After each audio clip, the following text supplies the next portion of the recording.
How's it going, everyone? Well, today I was just pondering existence, go figure, and I wanted to make a quick video to tie together some thoughts that I had, though I didn't take any notes beforehand, as usual, so hopefully I can remember some of the things that I wanted to discuss. It's an extremely complicated subject, but my answers to them aren't complicated whatsoever because I don't know the answers to these things. The big questions are obviously all well known, you know, what is existence, why are we here, the whole idea of existentialism and trying to understand ourselves through, you know, practice, beliefs, all that. That's completely set aside from where I'm going with this video, but rather the idea of what should we be doing while we're here, and what is wasting time, and how do we know that we couldn't be happier? In other words, a simple question to start out with would be, how do you know you're happy? And if you think you're unhappy, how do you know you're really unhappy? And what are you basing your happiness on? Are you basing happiness on the way we see other people appear to us, or the stories we've read, or are we basing our happiness on the way we felt in the past?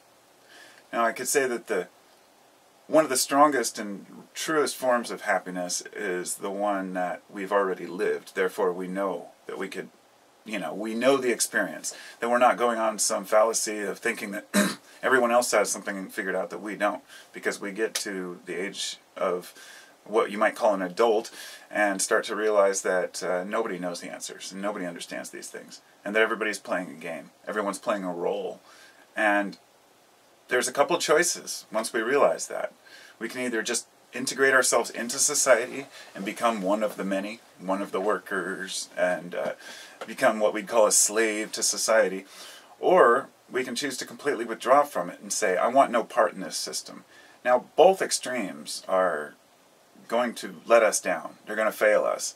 If we completely play society's game and never look for any of our own truths, then we may live a contented life, but we'll never really have the desire to yearn for more understanding, and, in my opinion, won't get the full palette of colors that life has to offer. So taking chances, taking risks, all these things are important, but also being part of what we see around us and saying, hey, this is society, some of these choices we make and some of these values we have are obviously based on, you know, thousands of years of evolutionary society deciding back and forth what's right, what's wrong, what's right, what's wrong, and a few of those things that endured were the basics, like the golden rule and treating your neighbor with respect and whatnot, and no harm to others. But even then, there's exceptions to the rule at times. But the point is that if we see the system for what it is, and we say, I don't want to be part of this bullshit that's been created, and we withdraw completely, and we decide, I'm going to be a free spirit, I'm just going to do my own thing. And that's the other extreme. Rather than being a slave, we become free, as we would call it. But freedom does not mean that you're not tied down by society's rules.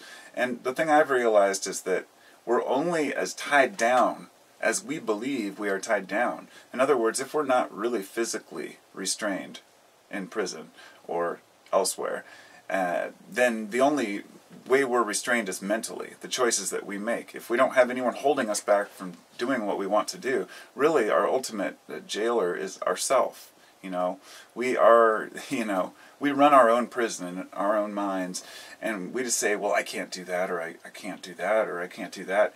And we're afraid to take chances sometimes. Say, well, that's a huge step, and I don't want to fail, I don't want to make a mistake. Like, you know, always comes to mind, you know, we don't regret the things that we didn't try.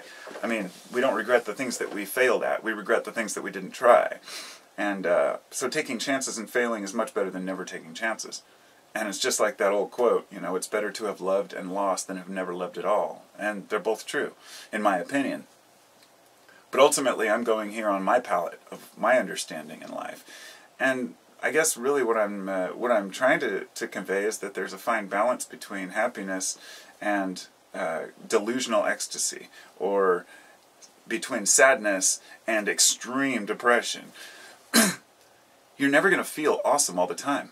it's just one of those rules to life. It's the pendulum swings back and forth, and it doesn't mean that we have to be down as often as we're up.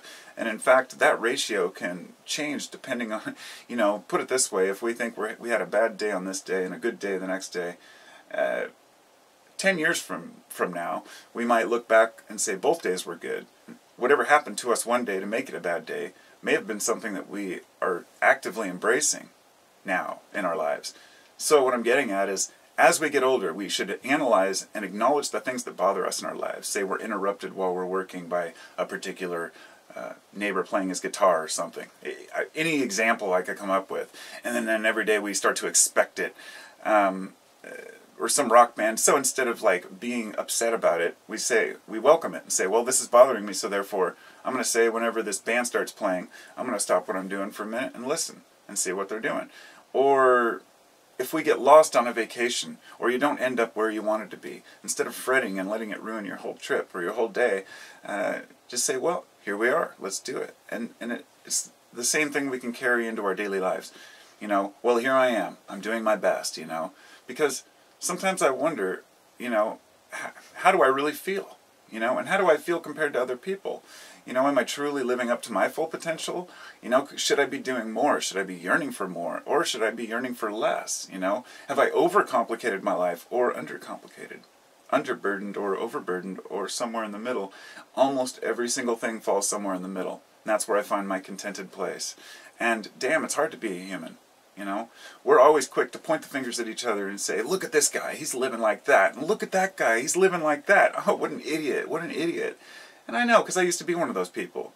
You know, I used to be the kind of person who would, you know, point at particular religious groups or belief systems and say, look, that person just doesn't know the truth. They don't know what's going on. And I do not feel that way at all anymore. Things are so much more complicated than we could ever imagine. You know, the more teams that we join and the more groups and sides that we take, the more we're distancing ourselves from a fair analysis of the world. But it's just as hard to sit on the sidelines as almost a voiceless referee, if you will, watching the game from both sides, trying to be fair and looking at things for what they are, not what we're told by our neighbors, somebody on Facebook or somebody on YouTube or some famous celebrity, because celebrity endorsements to me are just garbage. Like, I don't understand why people really think that if one particular person they look up to as a celebrity, actor, sports, whatever it may be, endorses this product and you think that's actually going to sell things. Think, why do I care if one random football player likes a certain brand of, you know, candy? And why do I care if a movie star uses a particular cologne or perfume? It's just garbage. So I'm living in this society of advertising and, you know, obviously it works with people. So that's why, you know, the whole diamonds are forever garbage. You know, what we've been fed by these blood diamond companies like De Beers. The whole history of, you know, the competition and cutthroat to get your money. That's one of those things that makes it hard to want to be part of the society. Because I see a lot of good out there. I see a lot of good people doing honest work. I see people with honest businesses, people who really want to help and really want to share with others. And then I see the corporate consolidations that just want to take everything over and dominate for the sake of more and more and more. It's an addiction. It's like a vacuum cleaner, just trying to suck up everybody's money and getting every single penny. You know, people who are hired to do nothing more than find ways around, you know, to find the maximum profits for a company, which one would expect. But then they lose the consumer in the process. And that's why we feel distant from each other. It's not that we have grown so big as a society we can't get along. We're close today. People can actually are very tolerant of one another in many areas. It's just that the news has just pummeled us with garbage. And in between, you know, horrible coverage of all the bad things going on in the world, then they're trying to sell you stuff. And between all of that, then there's the drug commercials. Oh, are you feeling sad, depressed? Do you ever get a little bit anxious? Here, take this pill.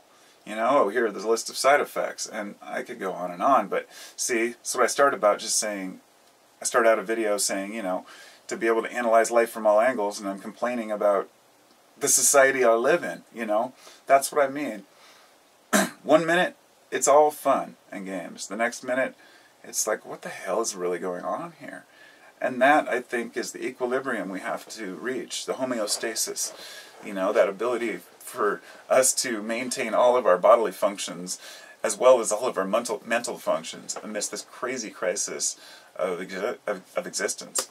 You know, so I know a lot of folks out there do pretend they know what's going on, and to be honest, up until maybe 5 years ago, I believed that maybe a few people did have it figured out, whether they be, you know, extra wise people, or people within secret societies, or groups that are hoarding knowledge, or, you know, the higher members of the church, or people who have, you know, prayed or meditated their way to enlightenment, gurus, monks. None of them have it figured out. I've realized that. They have figured out what they need to figure out for their lives.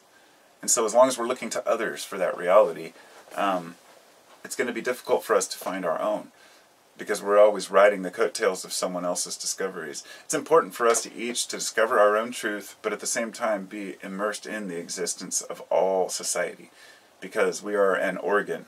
We are one whole entity among the earth. Regardless of how we individually feel about evolution, religion, humans are connected in a way we can't understand, and we don't understand yet.